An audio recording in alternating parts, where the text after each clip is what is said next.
आज की video medical students के लिए बहुत ज़्यादा इंपॉर्टेंट है। जिन बच्चों का एमबीबीएस या बीडीएस में एडमिशन होने के चांसेस नहीं है या उनके एमडी कैट में थोड़े मार्क्स आए हैं, आज की वीडियो उनके लिए बहुत इंपॉर्टेंट है। मैं आपको एक ऐसी फील्ड बताने लगा हूं कि जिसमें ना सिर्फ अगर गवर्नमेंट सेक्टर में अगर आप एडमिशन ले जाते हैं इसका एंट्री टेस्ट तैयार करके, तो आप लोग ना सिर्फ गवर्नमेंट सेक्टर में फ्री पढ़ेंगे बल्कि आपको तकरीबन 31,500 तक का वजीफ़ा भी मिलेगा। तो देखें, आप जो बच्चे जिनको फाइनेंशियली मसला है, जो आगे नहीं पढ़ सकते हैं, वो इस कोर्स के ऊपर फुल फोकस करें, एंट्री टेस्ट पे फोकस करें, सिलेक्शन लें गवर्नमेंट सेक्टर में और उसके बाद उनको बाकायदा वजीफ़ा मिलेगा 31,500 हर महीने और उनकी टोटल एजुकेशन भी फ्री होगी। तो ये कोर्स है BS नर्सिंग का, ये फीमेल मेल दोनों के लिए है। इसको bachelor in science of nursing कहते हैं। इसके लिए आप लोगों ने FSC प्री मेडिकल की होनी चाहिए मिनिमम 50% मार्क्स के साथ। गवर्नमेंट सेक्टर में यूनिवर्सिटीज़ के लिए आप लोगों का जो मेरिट है वो 85% से लेकर 75% तक गवर्नमेंट यूनिवर्सिटीज़ में इसका मेरिट होता है। अगर हम प्राइवेट यूनिवर्सिटीज़ की बात करें तो 60% तक इसमें मिल जाता है एडमिशन, अगर इतने मार्क्स हों। एज लिमिट 18 to 25 ईयर्स है। बाकी ये कुछ यूनिवर्सिटी टू यूनिवर्सिटी वेरी भी करती है। आप लोगों ने जिस यूनिवर्सिटी में एडमिशन लेना है उनकी वेबसाइट से देख लिया करनी है। आगे अगर हम बात करें तो ये 4 ईयर्स का प्रोग्राम है, 1 ईयर की इंटर्नशिप करनी होती है। अगर मैं फ़ी पैकेजेस की बात करूँ तो अगर तो आप गवर्नमेंट सेक्टर में एडमिशन ले जाते हो तो आपको टोटली फ्री एजुकेशन होगी। ना सिर्फ फ्री होगी बल्कि आप लोगों को 31,500 का हर महीने वजीफ़ा मिलेगा। और उसके बाद प्राइवेट सेक्टर में अगर आपका एडमिशन होता है तो फिर आपकी जो पर सेमेस्टर फीस है वो 50,000 प्लस तक होगी। ज़्यादातर ये एनुअल करवाया जाता है प्रोग्राम। टोटल सीट इसकी राउंड अबाउट 15-20 तक होती हैं। और तकरीबन ये जो मैं आपको बता रहा था 31,500 या 32,000 के राउंड अबाउट गवर्नमेंट सेक्टर में जो बच्चे दाखिला लेते हैं उनको हर महीने वजीफ़ा मिलता है। अगर मैं इनके एम्प्लॉयमेंट एरियाज़ की बात करूं तो पब्लिक प्राइवेट सेक्टर दोनों में आप लोगों इसकी जॉब्स होती हैं, हॉस्पिटल क्लिनिक्स के अंदर, इसी तरह प्राइवेट भी इसकी होती हैं। अब कौन कौन सी यूनिवर्सिटीज़ ये करवा रही हैं BS नर्सिंग का course? King Edward medical university करवा रही है जो मेयो हॉस्पिटल इसके साथ अटैच है। निश्तर मेडिकल कॉलेज जिसके साथ निश्तर हॉस्पिटल मुल्तान अटैच है। Liaquat university of medical and health sciences Jamshoro ये भी करवा रही है। और उसके बाद DUHS university of health sciences, ये बहुत इंपॉर्टेंट है, ये भी करवा रही है। Khyber medical university of Peshawar करवा रही है। The university of Faisalabad, university of Lahore. आप लोगों के साथ मैं तमाम वो तमाम यूनिवर्सिटीज़ डिस्कस करता जा रहा हूँ जो ये हमारे पास BS नर्सिंग का कोर्स करवा रही हैं। इलामा इकबाल मेडिकल कॉलेज जो जिन्हा हॉस्पिटल लाहौर इसके साथ अटैच है।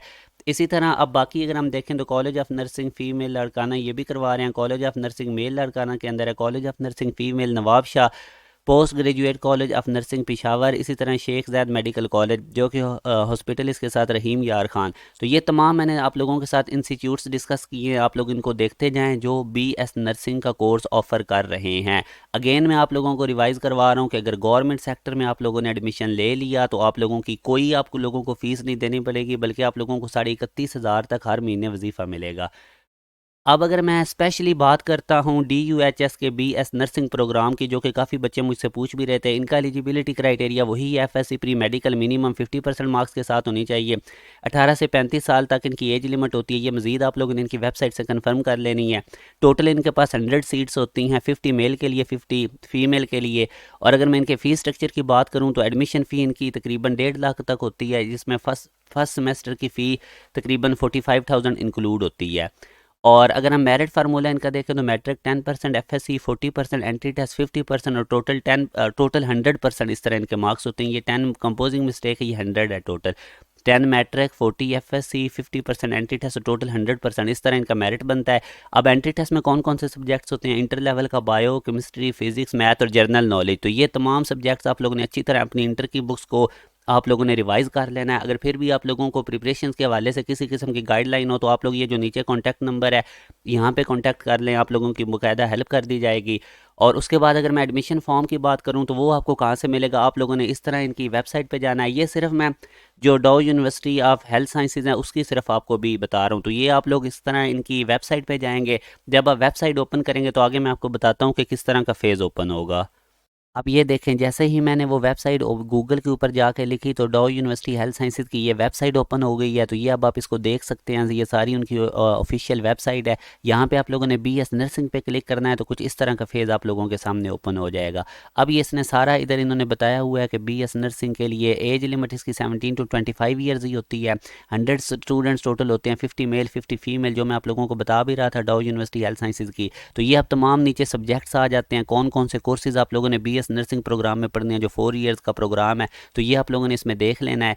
अच्छा, उसके बाद अब इनका ऐड कब आएगा, कब एडमिशन ओपन होंगे, तो इनकी वेबसाइट के ऊपर ही ऐड आ जाता है। जैसे कि मैं पिछले साल का आपको दिखा रहा हूँ, डाउ यूनिवर्सिटी ऑफ हेल्थ साइंसेज का जो ऐड आया था पिछले साल, तो ये कुछ इस तरह से एडवर्टाइजमेंट इनकी आएगी। जैसे कि अभी ये देख सकते हैं आपके, ये 17 दिसंबर 2021 के राउंड अबाउट तक इस तरह की इनकी डेडलाइंस आती हैं, और इसके बाद इस तरह का ऐड आएगा। आप लोगों ने इनकी वेबसाइट्स के साथ रहना है इन टच, और इसी तरह जब आप इनकी वेबसाइट पे जब जाएंगे तो BS एडमिशन ओपन ऑनलाइन, वहाँ उसको क्लिक करेंगे तो आप लोगों के सामने सारा फॉर्म ओपन हो जाएगा। तो ये तमाम डिटेल थी जिसका मैंने आपको BS नर्सिंग की कंप्लीट डिटेल दे दी है, एम्प्लॉयमेंट क्राइटेरिया भी बता रहे हैं, और डाउ यूनिवर्सिटी हेल्थ साइंसेज का भी मैंने बता दिया है कि आप लोगों ने किस तरह से इनकी वेबसाइट्स के ऊपर अपडेटेड रहना है। तो अपना बहुत ज़्यादा ख्याल रखिएगा। अल्लाह हाफिज़।